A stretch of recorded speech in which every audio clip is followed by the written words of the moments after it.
Clever monkey foolish lion magical pot. अरे ये क्या, एक शेर का सर एक बर्तन में फंस गया। शेर उसे निकालने के लिए बहुत कोशिश कर रहा था। वो कभी इधर तो कभी उधर होता रहता है। जंगल के बाकी के सारे जानवर ये देखकर हंसते रहते हैं। किसी के कुछ समझ नहीं आता कि आखिर कैसे शेर का सर उस बर्तन में फंस गया। और तो और कोई उसकी मदद करने के बजाय उसके मजे ले रहे थे। तो चलिए देखते हैं कि आखिर क्या कहानी है। एक बहुत ही घना जंगल था। उस जंगल में सभी जानवर मिलजुल कर रहते थे, ना कोई छोटा और ना ही कोई बड़ा। उन सारे जानवरों में कोई भी भेदभाव नहीं था। लेकिन एक दिन अचानक उस जंगल में एक खतरनाक शेर आता है और वो शेर जब देखो तब शिकार ही करता रहता है। एक बार हिरन और उसके साथ कुछ नन्हे प्राणी खेल रहे होते हैं। तभी वहाँ वो खतरनाक शेर आता है। अरे वाह, नरम नरम मुलायम मांस खाऊंगा आज तो। ऐसा कहकर वो शेर उन नन्हे जानवरों पर हमला कर देता है और उन्हें खा लेता है।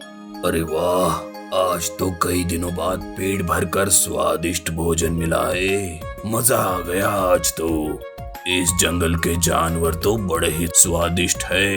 लेकिन शेर अपनी भूख मिटने के बाद भी बाकी जानवरों पर हमला करता ही रहता था। कभी उन्हें मारता तो कभी घायल करके छोड़ देता था। जंगल के सभी जानवर बहुत डर गए थे। तभी एक दिन एक बड़ा सा हाथी शेर के सामने आ जाता है और शेर उस हाथी पर ही हमला करने की कोशिश करता है।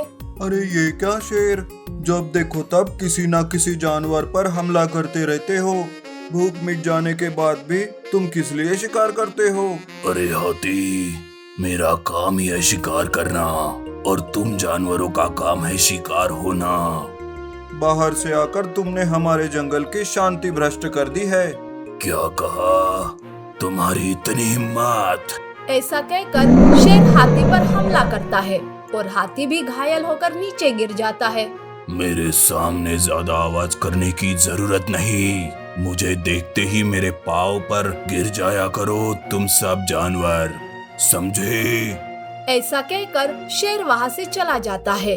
शेर का आतंक जंगल में दिन ब दिन बढ़ता ही जा रहा था। जब भी वो जंगल में घूमने निकलता तो सबको परेशान करता था। शेर के इस आतंक से जंगल के सारे जानवर परेशान हो चुके थे। ऐसे में एक बार हाथी तालाब पर पानी पीने जाता है। तब वहाँ एक बंदर भी आता है और वो कहता है, अरे हाथी भाई, उस बाहर से आए शेर ने जंगल में आतंक फैला दिया है। हाँ, सच कह रहे हो तुम। इसका तो मैंने भी अनुभव लिया है। बंदर और हाथी इस तरह से बातें कर ही रहे थे कि तभी वहाँ धीरे से सारे जानवर उस तालाब के पास आते हैं और हर कोई उस शेर की शिकायत करने लगता है। तब हाथी कहता है, अब उस शेर को मजा चखाने का समय आ चुका है, लेकिन क्या करे और कैसे करे? सभी सोच में पड़ जाते हैं कि आखिर कैसे उस शेर को इस जंगल से बाहर भगाया जाए। तभी बंदर कहता है, मेरे पास एक उपाय है। अरे तो बताओ, देर किस बात की है? मैं एक बर्तन में ढेर सारा मांस रखता हूँ और उस बर्तन का मुंह छोटा होगा। शेर वो मांस खाने के लिए उस बर्तन में अपना मुंह डालेगा और उसका मुंह वही अटक जाएगा। वो कभी बाहर नहीं निकल पाएगा। सबको बंदर का ये सुझाव बड़ा अच्छा लगता है। तब बंदर कहता है, लेकिन एक समस्या है कि शेर को उस बर्तन तक कौन लाएगा? तभी वहाँ पर खड़ी एक हिरन बोलती है, अरे मैं हूँ ना, शेर को मैं मांस के बर्तन तक ले आऊंगी। शेर को मांस बहुत पसंद होता है। मैं उसे उल्लू बनाकर ले ही आऊंगी। फिर क्या, दूसरे दिन प्लान के मुताबिक बंदर एक बर्तन में मांस डालकर रखता है और हिरन जानबूझकर शेर के सामने से चलने लगती है।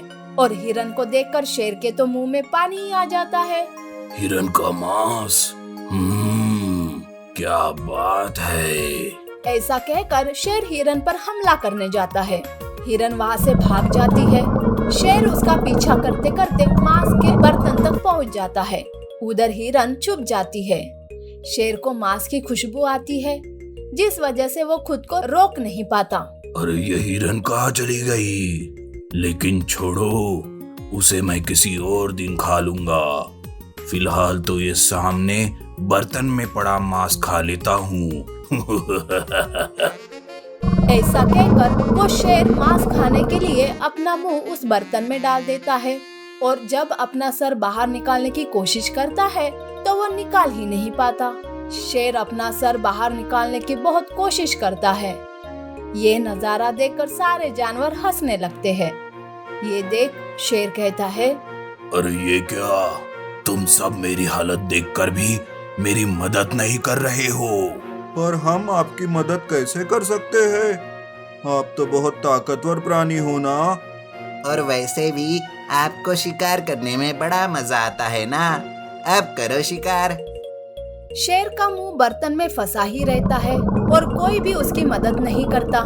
कई जानवर तो इसका फायदा लेकर शेर को लकड़ियां भी चुभाने लगते हैं। बहुत देर शेर का सर बर्तन में फंसे होने की वजह से शेर को अब सांस लेने में भी तकलीफ होने लगती है। तब शेर कहता है, अरे कोई तो मेरी मदद करो, वरना मैं यहाँ दम घुटकर मर जाऊंगा। तभी बंदर कहता है, अब कैसी मदद, मर ही जाओ। तुम मरोगे तो हमारी जान बच जाएगी। लेकिन थोड़ी देर के बाद बंदर और हाथी उस मटके को खींचने लगते हैं और थोड़ी देर में वो बर्तन शेर के सर से निकल जाता है। हाथी उस शेर को पानी पिलाता है। पानी पीकर शेर की जान में जान आती है। तब बंदर कहता है, देखा शेर, कभी भी अपनी ताकत का गलत इस्तेमाल नहीं करना चाहिए। कल जिस हाथी को तुमने घायल किया था, आज उसी ने तुम्हें पानी पिलाया है। मुझे मेरी गलती का एहसास हो गया है, मुझे माफ कर दो। आज के बाद मैं सबसे अच्छा बर्ताव करूंगा और बिना बात किसी की भी जान नहीं लूंगा। ऐसा कहकर वो शेर उस जंगल को छोड़कर चला जाता है। इस तरह बंदर ने उस शेर को अच्छा मजा चखाया और फिर शेर भी कभी दोबारा उस जंगल में नहीं आया और सारे जानवर खुशी से रहने लगे। मूर्ख बगुले और नेवले की कहानी। कई साल पहले की बात है। एक जंगल में एक बरगद का पेड़ था। उस बरगद के पेड़ पर एक बगला रहता था। उसी पेड़ के नीचे एक बिल में एक सांप भी रहता था। वो सांप बड़ा ही दुष्ट था। अपनी भूख मिटाने के लिए वो बगुले के छोटे छोटे बच्चों को खा लिया करता था। इस बात से बेचारा बगला बहुत परेशान था। मैं इस सांप का क्या करूं? मेरे न जाने कितने बच्चे इसने मार दिए। मैं इसे छोड़ूंगा नहीं। एक दिन की बात है। सांप की हरकतों से परेशान होकर बगुला नदी किनारे जाकर बैठ गया। बैठे बैठे अचानक उसकी आंखों से आंसू आ गए। बगुले को रोता देख नदी से केकड़ा बाहर आया और बोला, अरे बगुले भैया, क्या बात है? यहाँ बैठे बैठे आंसू क्यों बहा रहे हो? क्या परेशानी है? केकड़े की बात सुनकर बगुला बोला, क्या बताऊं केकड़े भैया, मैं तो उस सांप से परेशान हो गया हूँ। वो बार बार मेरे बच्चों को खा जाता है। घोंसला चाहे जितना भी ऊपर बना लूं, वो उस पर चढ़कर मेरे अंडे ख़त्म कर देता है। अब तो उसके डर से मैं दाना पानी लेने के लिए घर से बाहर भी कहीं नहीं जा सकता। जीना बहुत मुश्किल हो गया है। कुछ समझ नहीं आ रहा कि मैं क्या करूं। अब तुम ही कुछ उपाय बताओ भैया। बगुले की बात सुनकर केकड़े ने सोचा, बगुला तो अपना पेट भरने के लिए मेरे परिवार वालों और दोस्तों को ही खा जाता है। क्यों ना ऐसा कोई उपाय या योजना की जाए कि सांप के साथ साथ बगुले का भी खेल खत्म हो जाए। तभी उसको एक उपाय सूझा। उसने बगुले से कहा, एक काम करो बगुले भैया, तुम्हारे पेड़ के पीछे ही दूर नेवले का बिल है। तुम सांप के बिल से नेवले के बिल तक एक मांस का टुकड़ा बिछा दो। नेवला जब मांस खाने के लिए सांप के बिल तक जाएगा तो सांप को मार ही देगा। बगुले को यह उपाय बहुत अच्छा लगा। उसने वैसा ही किया जैसा केकड़े ने कहा था, लेकिन इसका परिणाम उसे भी भुगतना पड़ा। जैसा कि आप जानते हैं कि बगुला केकड़े का भोजन करता है, तो केकड़े को बगुले से अपना बदला भी तो लेना था। सांप के टुकड़े खाते वक्त नेवला पेड़ के पास आ गया तो उसने सांप के साथ साथ बगुले को भी अपना शिकार बना लिया और इसी के साथ केकड़े की चालाकी से सांप भी मर गया और साथ में बगुला भी। इस कहानी से हमें ये सीख मिलती है कि किसी की भी बात पर आंख बंद करके विश्वास नहीं करना चाहिए, साथ ही उसके परिणाम और दुष्परिणाम भी सोच लेने चाहिए।